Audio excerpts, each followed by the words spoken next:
And on this day, I'm thinking about the American people, my fellow career diplomats and public servants around the world. I want to say to you, America is back. Multilateralism is back. Diplomacy is back. That was powerhouse diplomat Linda Thomas-Greenfield, President-elect Joe Biden's pick for ambassador to the UN. So, is diplomacy making a comeback under the incoming administration? Is the United Nations? As the world grapples with an uncontrolled pandemic, a global economic downturn, and an escalating climate crisis, many have welcomed Biden's pledge to restore American leadership in the world and rebuild multilateral institutions like the UN and NATO.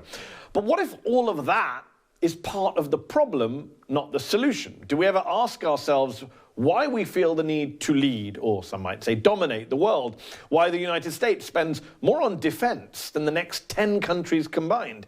In a bracing new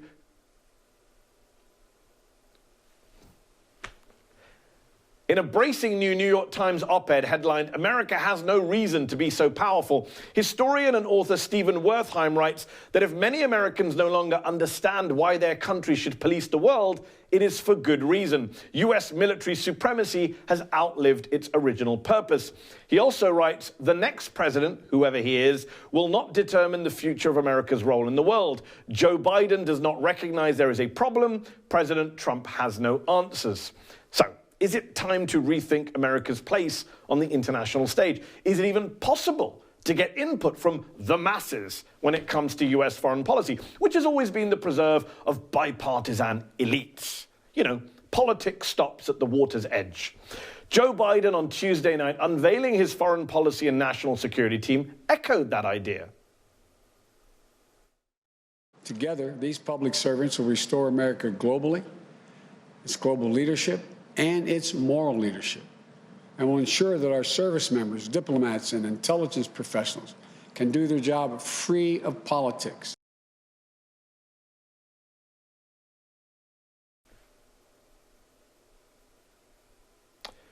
Here to discuss why he thinks Joe Biden is wrong about that is Stephen Wertheim, Deputy Director of Research and Policy at the Quincy Institute for Responsible Statecraft and author of the new book, Tomorrow the World, The Birth of US Global Supremacy. Stephen, thank you so much for joining us.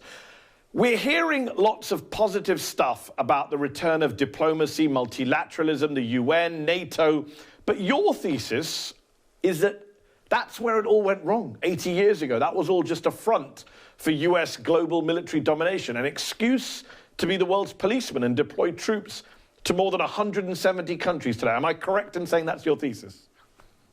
More or less. It was part and parcel of the way that U.S. armed dominance was executed and legitimated.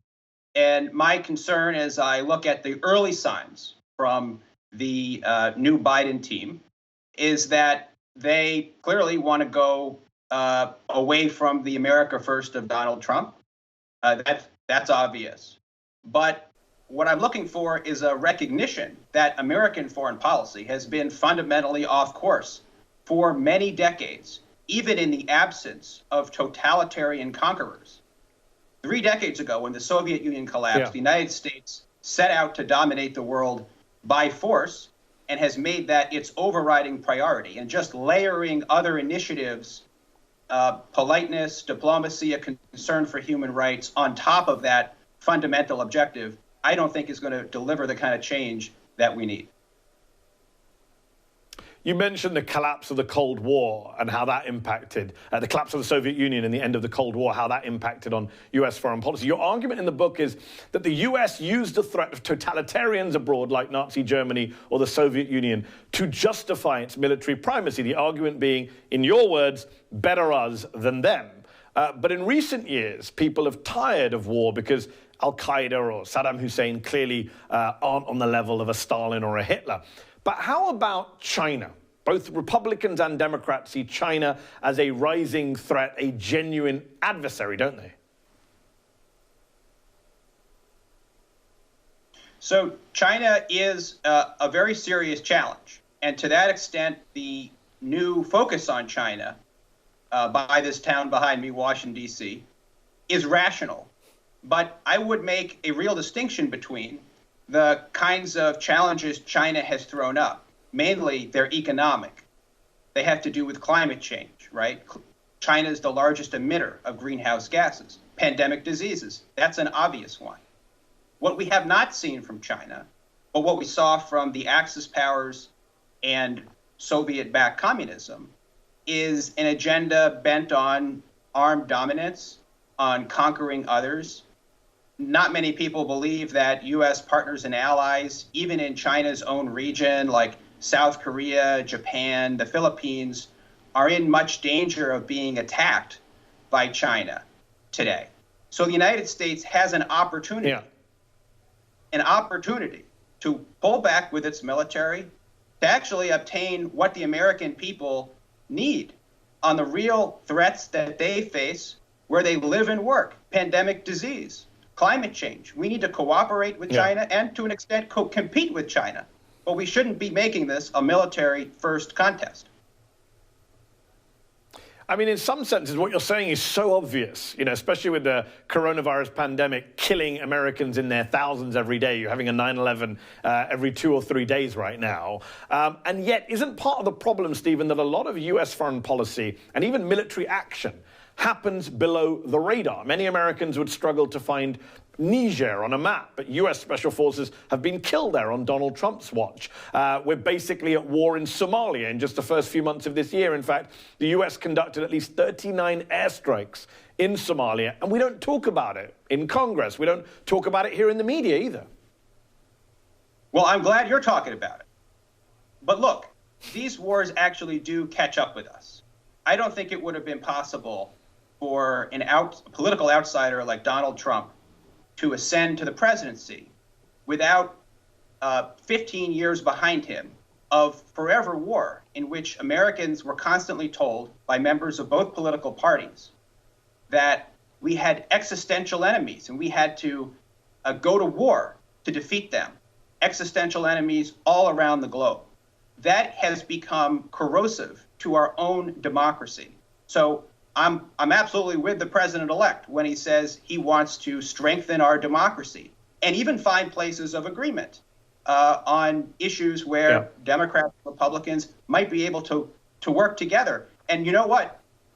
About 3/4 of Americans say they want the forever war to end. They want American troops to fully come home from Afghanistan and Iraq. That is something that I would like the Biden administration, among many other things, to deliver on, and it will actually be a source of national unity in the United States. I mean, the problem is, as I mentioned in the introduction, for ordinary people, quote unquote, the masses, foreign policy has never been a kind of top priority. It doesn't feature in polls as the issue they care about or vote on. So yes, 75% may say we want the forever wars to end, but it's not topmost in their minds. They're thinking about healthcare. They're thinking about how to survive the pandemic, how to get a job, etc. And that's part of the problem because it isn't the focus of our conversations. I mean, I mentioned the economy. Let me ask you this. You write in the book, America has, quote, no widely shared, deeply felt purpose for vast global power. But doesn't that ignore the role of the economy? You mentioned earlier that U.S. foreign policy is off course, and yet some might argue, no, it's on course. There are significant economic interests that drive our involvement in the world. There's a very simple reason, for example, why the U.S. is so close to Saudi Arabia, and it has little to do with our values. It has all to do with oil and arms sales. So don't we need to be honest about the fact that if we're going to have any chance of changing our discourse when it comes to foreign policy, acknowledge the economic role, the self-interest? There's no doubt about it. And in fact, it's precisely the paucity of strategic rationale for American global military dominance after the collapse of the Soviet Union for 3 decades now, right? That exposes the fact that what has been driving American foreign policy has not been sound strategy. It's been other concentrated interests, just as you say, that drive U.S. policy in particular ways. That said, the United States, for most of its history, was not out to dominate the world by force.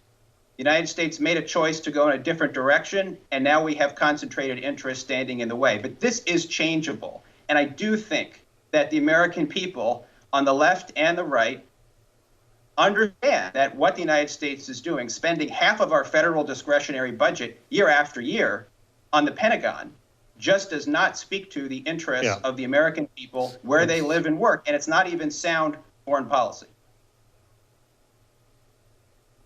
I mean, half of the discretionary budget on the Pentagon, when you put it like that, it's just nuts. I don't think any American would agree with that if it's put to them in those terms, but it often isn't. You said this stuff is changeable. We had former Obama State Department official Ambassador Wendy Sherman on the show earlier this week, calling Biden's foreign affairs team, she praised them as seasoned veterans. Others would say they're just products of the blob, quote unquote, the DC foreign policy establishment. How much new thinking, Stephen, do we think we're going to get on global affairs from people who did similar jobs under Barack Obama and Bill Clinton? Aren't we in urgent need of new thinking, new people? We absolutely are. You know, it boggles the mind why every appointment has to be from somebody who had a role in recent policymaking, which has caused a lot of dissatisfaction in our country. So we'll see, you know, who else Biden assembles around him. I'll say this, though. I do think that it's been a long 4 years, Mehdi. And even coming out of the Obama administration, especially some of the younger foreign policy hands were coming to bolder conclusions than their elders. So I think there are a lot of opportunities for the Biden administration to go in the right direction if they want to and if they want to respond to where their party truly is. Although the elders are in charge right now, Stephen. That's one of the issues. Let me ask you this. One last question. What are the chances of progressives who want an end to endless wars, a cut in the Pentagon budget that we discussed, a cut in support for dictators, U.S. support for dictators? What is the chance they have of influencing Biden's foreign policies to a similar or to the same extent that they clearly have his domestic agenda? So far, there's been a disparity. You know, there was not a task force on foreign policy between the Sanders campaigns and the Biden's campaigns, as there were on a range of domestic issues. So this is a big concern. And perhaps the Democratic Party is most divided right now on the issue of foreign policy rather than on any piece of domestic policy. But I am optimistic, I think, relative to what happened under Obama. You know, the left of the party was really quiescent under Barack Obama on foreign policy issues, even as the war in Afghanistan expanded before it contracted, the use of drones vastly expanded.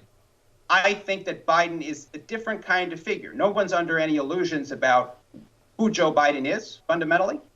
And so I think it's vitally important for progressives to keep up the pressure as we go forward. I hope you're right. The book is Tomorrow, the World. Stephen Wertheim, thank you so much for your time and for your insights.